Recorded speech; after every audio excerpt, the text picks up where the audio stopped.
everyone. This is John Lee Hilliard from JT's Vending. Um, I just want to read a few scriptures that stood out to me.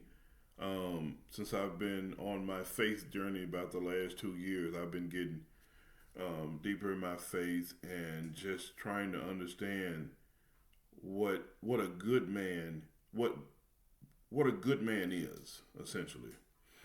Um, and it's different.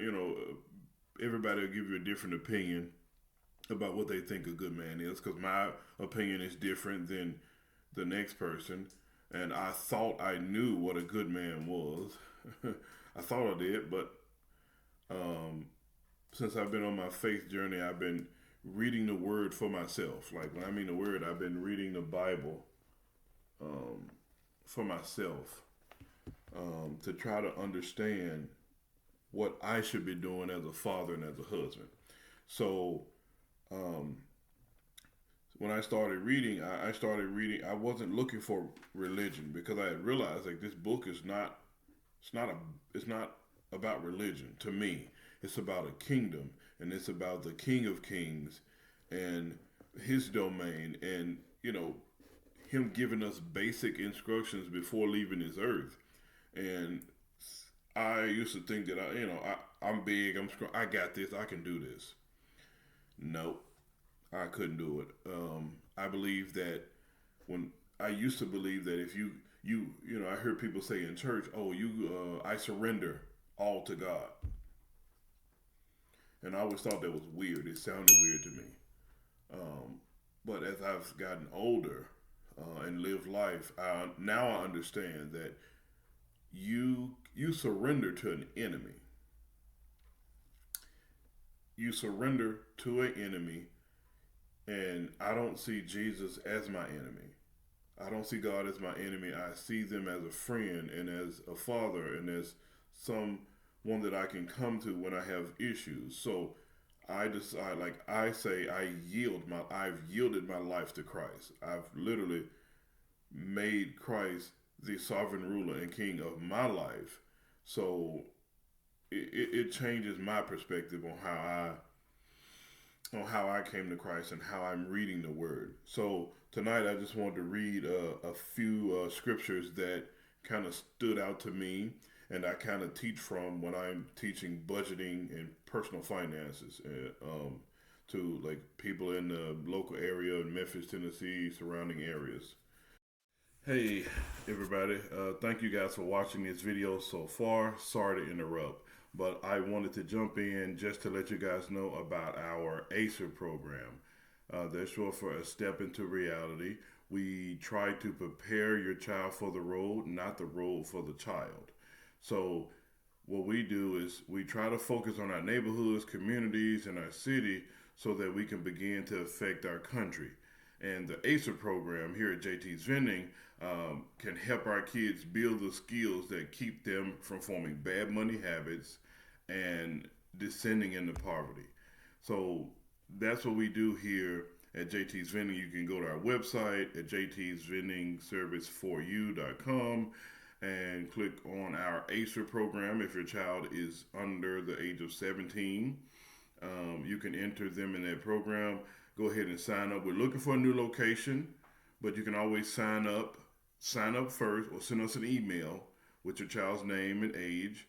And when we do start up, we'll contact you to let you know how to go ahead and when to go ahead and pay and what month we'll be signing your child up in. So that's our goal with our ACER program. We're trying to reach as many young people as we can so that we can try to teach them how to build a better financial future now while they're young, instead of waiting till they turn 18 or 20 and then we want to talk to them about budgeting and spending habits. So thank you guys so much. Sorry for the interruption. Enjoy the video. Thank you. So the first one will be Proverbs chapter 21, verse 20. So I'll read the scripture from the King James Version in the Bible, and then I'll read you what I wrote down on my notes. So Proverbs 21, 20. It says, "There is treasure to be desired and oil in the dwelling of the wise, but a foolish man spendeth it up." That definitely stood out to me. That's the King James version, and what I wrote down, like when I read it, I think I pulled over, I was driving, but when I heard it, I was like, oh, that to me that sounds like don't spend don't spend everything. Don't spend all your money. Don't spend everything you earn. Um, so it helps me when I'm reading the Bible or I'm listening to it when I'm driving. Um, I don't write down word for word what it says. I write down what how I understand it, and how I understand it is how I've heard it to put it in concept to my actual life. So that's how I read the Bible. And the next scripture will be Proverbs chapter 22, verse 7. 22, verse 7 and 8. The rich ruler, the rich ruleth over the poor, and the borrower is slave or servant to the lender. He that soweth iniquity shall reap vanity, and the rod of his anger shall fall. Um, and I just simply wrote down, that is bad. That is just simply a bad thing. It's it's not something that can help you prosper in life. But secular fundamentalists try their best to indoctrinate people in the world to believe that it's okay. That is okay and it helps until it goes wrong, and then you are broke. So my next scripture will be Proverbs chapter 13, verse 16. 13, verse 16. Is it just 16? Yeah, just 16. Um, well, I'll do 15 and 16. So, um, the good understanding giveth favor, but the way of transgressors is hard. Every prudent man dealeth with knowledge, but a fool layeth open his folly. So that I wrote down, a wise man thinks ahead for Proverbs chapter 13, verse 6. That's what I was thinking about when I read those two scriptures. Then we have Proverbs 13 and 22, which is right down from it. It says, "A good man leaveth an inheritance to his children's children, and the wealth of the sinner is laid up for the just." Now that the first part I understand. The so I wrote down a good man leaves an inheritance for his children's children. Got that. But then I ran across the wealth of the sinner is laid up for the just. And I was like, okay, so like does that mean those who are sinners and those who are building wealth, what are they doing? Like, why are they able to build wealth? Why are sinners able to do, build wealth and to do things like that? Um, and I'd asked myself that, like, man, I think it was so maybe a month or two, and so I kept reading. I finished Proverbs and doing my little notes, and then that question stuck in my head, like, what did it mean by the wealth the wealth of the sinner? The wealth of the sinner is laid up for the just. And I was like, what do you mean by that? Like, how do sinners get wealth? How are they winning financially and they're building wealth? And I was like, I let it go, and I forgot to ask my pastor and text him. And then I got in Ecclesiastes, and in Ecclesiastes in the King James version, I ran across. I know I was driving because I was going to the gas station when I heard this, and it made me stop. It says, Ecclesiastes chapter 2, verse 26. For the for God giveth to a man that is good in his sight wisdom and knowledge and joy. But to the sinner, that's that he didn't say and to the sinner. He said but to the sinner. He giveth travail to gather and to heap up, that he may give to him that is good before God. This also is vanity and vexation of spirit. That answered my question. When, let me mark that. When he said, um, the the wealth the wealth of the sinner is laid up for the just.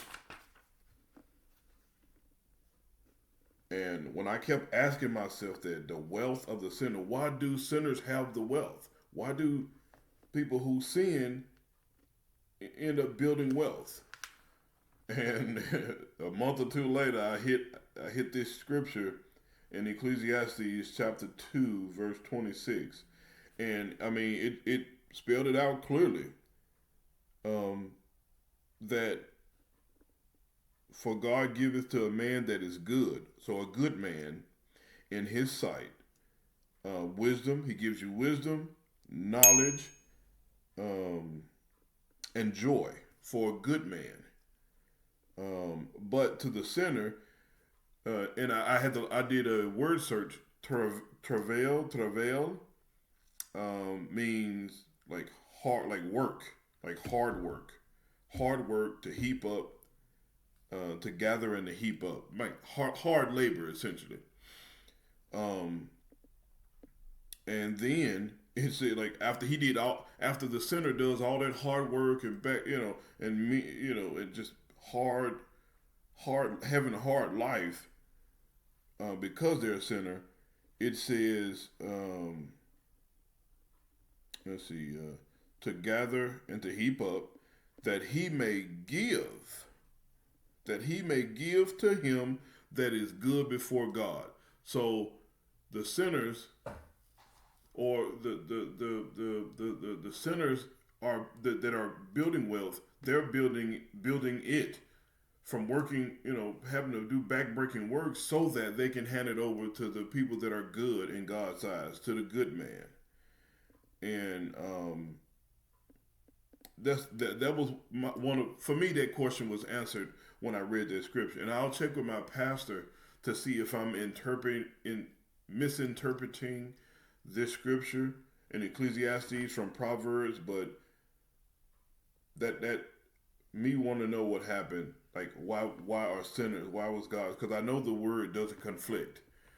They don't conflict with each other in this word. So, and I do know that Ecclesiastes was written by King Solomon, and I'm thinking it's from, I've read the entire Ecclesiastes, but I'm thinking from what I can read, it's after he came back and realized all of the folly that he had when he let what was it, 700 wives and 300 concubines.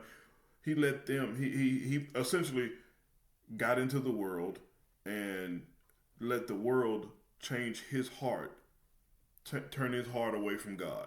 And this Ecclesiastes is what he wrote at the end of his life when he came back to Christ, and he understand the God he served, and he obviously understands a lot more, because all the way through Ecclesiastes, he's talking about what's the phrase he keeps using repeatedly is, this also is vanity and vexation of spirit. But he's naming so much stuff that he had done in the world that was vexation of spirit, was essentially against God, and what God wanted him to do. So thank you guys for tuning in. Sorry I was going so long, but these scriptures have been on my brain, and I've been trying to process the things. So I'm trying to live this word, And it's not hard.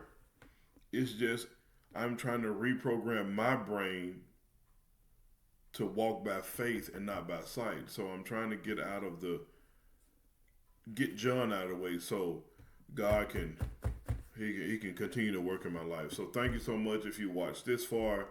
I truly appreciate all you guys' support on this YouTube channel and our TikTok.